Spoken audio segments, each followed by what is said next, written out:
joysong peeps. It's Miss Karen. Have you been having a good summer? I have. I want to show you some things that I've been doing over the summer. I went to Montana and it was way cool. And I got to see all kinds of wild things like moose and snakes and gophers and things like that. So I'm going to show you that little video. And then I want to tell you something very important at the end. So you have to watch all the way to the end until you see what's next. Bye. So we got in our RV and we went to Montana, and it was a long drive. It was probably about 600 or 700 miles. It was a long way. We took Chester with us because he likes to go along for the ride. He did a really good job. He didn't drool very much. I was very happy with that. You do not want dog drool on you when you are riding in the back. And this is what Montana looks like when you're rolling past it. They make hay bales and they roll them up like that for the cows so they can just roll them right back out again when it's time to eat. And this is one of the signs of the RV parks we stayed at. It was pretty rustic, but we really liked it. We had good neighbors. Want to see the neighbors? They're coming. Here's the neighbors. Hey, are you going to play with me? No, I'm not going to play with you. Yes, I want you to play with me. No, I don't want to play with you. Well, then I'm just going to play by myself. Well, then fine, I'll play with you. Well, no, I don't want you to play with me. But I want to play with you now. See, I'm going to play with you. No, I'm not. Yes, I am. Wait, where are you going? You need to come back and play with me. No, I'm going to play with you. No, let's play with each other. Hey, you know what? Let's go get something to eat. That sounds good. Okay, bye. So the reason why we went is because my husband and his brother wanted to be able to ride their bikes.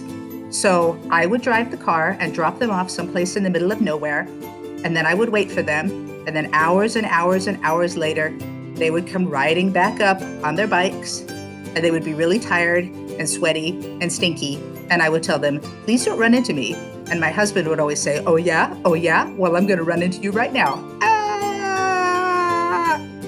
But Chester didn't mind. He went with us all the time, and he sat in the RV, and he didn't have the coffee. I had the coffee. But it was really fun. It was good company to have him. And he'd get John up in the morning and say, let's go for a ride. Of course, he didn't go for the ride because the rides were too long. They were 30 and 40 miles, but he'd get him up anyway, which was really cool. It's nice to have a dog. And then I found this way cool place in Lincoln, Montana. You would never guess. It's a sculpture park. And they built this place all out of twigs. It was huge. It was like a house. It was the coolest thing I'd ever seen. And I decided I was going to go take a walk inside. And so this is what it looks like on the inside. It's all made out of willows, all woven together. It must have taken forever to do it. I really liked it. It felt kind of magical, just out there in the middle of the woods all by itself. You can see how long it must have taken to build. I wouldn't mind living in a place like this. Of course, I'd wanted to have a roof to keep out the rain. What do you think? Could you stay in a place like this? Maybe you could camp here.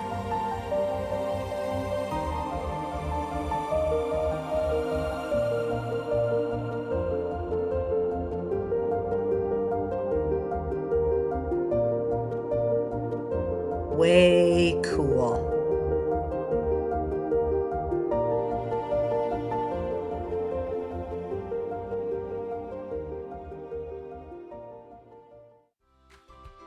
Then, because we're in Montana, and Montana has lots of rivers and streams and places to swim, we would go swimming. Chester is an excellent swimmer. He loves to fetch. So I took a bunch of balls and I'd throw them out in the lake, and he'd go get them. And then he'd bring them back, and I'd throw them out in the lake, and he'd go get them. And then I'd throw them out in the lake, and he'd go get them. And then we would chill in the afternoon. Chill, bro.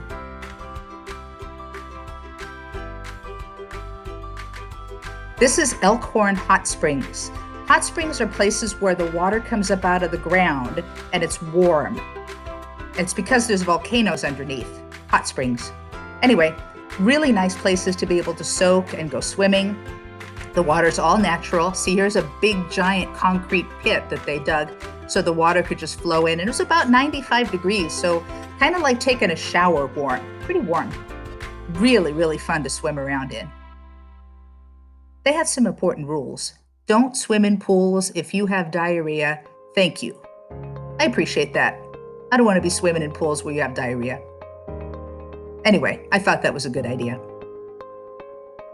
And then we went to a real ghost town. Now, a ghost town is someplace that used to have people living in it, and then for one reason or another, they all moved away, but the buildings stayed. This is Bannock Ghost Town. This is in Montana, and all the buildings were built at least 150 years ago. That's the school, and that's Chester in front of the school.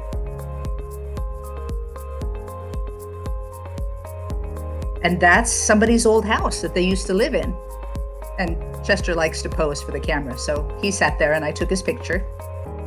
The houses are really old. The windows are all gone, mostly.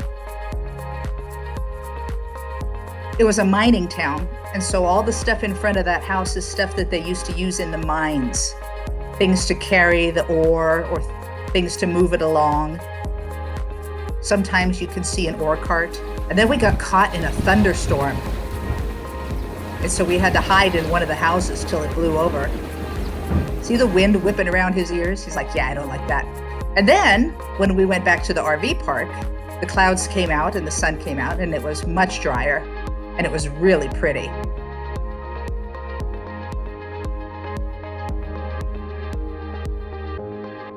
And here are some of the animals that we saw because Montana's full of them.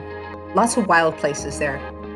So we were driving along at one place and we came across, wait for it, a baby moose. Ha ha! Actually, I think this is more like a teenage moose.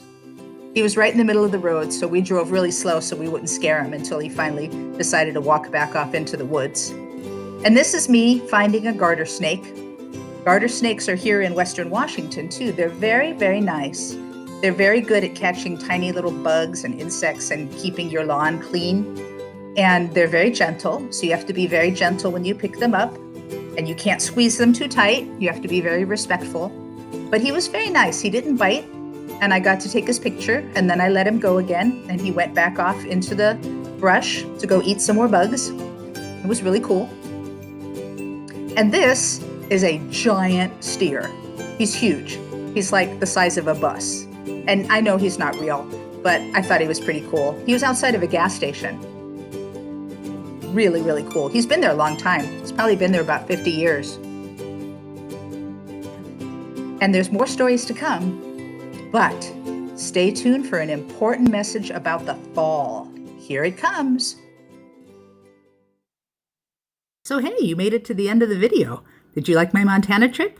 There's more stories to tell, so I'll tell you those in the future sometime. But here's the thing that I want you to know right now. We are gonna have choir in September. And we may not be able to have it in person, but we're going to have it online and it's going to be way cool. We're going to have digital contests and we're going to have digital prizes and we're going to be able to rehearse and to work on some pieces of music together. And it's going to be amazing.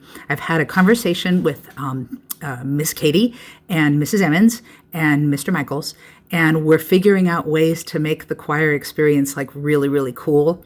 So even if we don't get together in a room together like in the beginning of September, we'll still be able to get together every week and we'll have a rehearsal time and we'll have all kinds of cool activities and stuff like that. So I want you to be aware that yes, we are going to have choir, and yes, I have not forgotten about Cash-In Day, and we will find a way to make something like that happen. And I want you to register for choir. So watch for an email coming pretty soon that will tell you how you can get online and you can register for choir. So if you are going into 4th grade, you're going to go into Good News Group Choir with Mrs. Emmons. And if you're going into 2nd or 3rd grade, you're going to be back with me again. But I want you to know, even if you're going into choir with Mrs. Emmons and you missed Cash-In Day because we had to close because of COVID, we will have a Cash-In Day. I'm not quite sure what day or what time or how we're going to make that work, but I have not forgotten about it. It's not going to go away.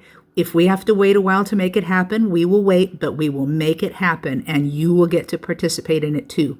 So watch for the email that tells you to register for choir and make sure you sign up right away, okay? I'm going to send you another email probably in a week or so. But in the meantime, have a wonderful summer, and don't forget to sign up for choir, and I will see you soon. Bye.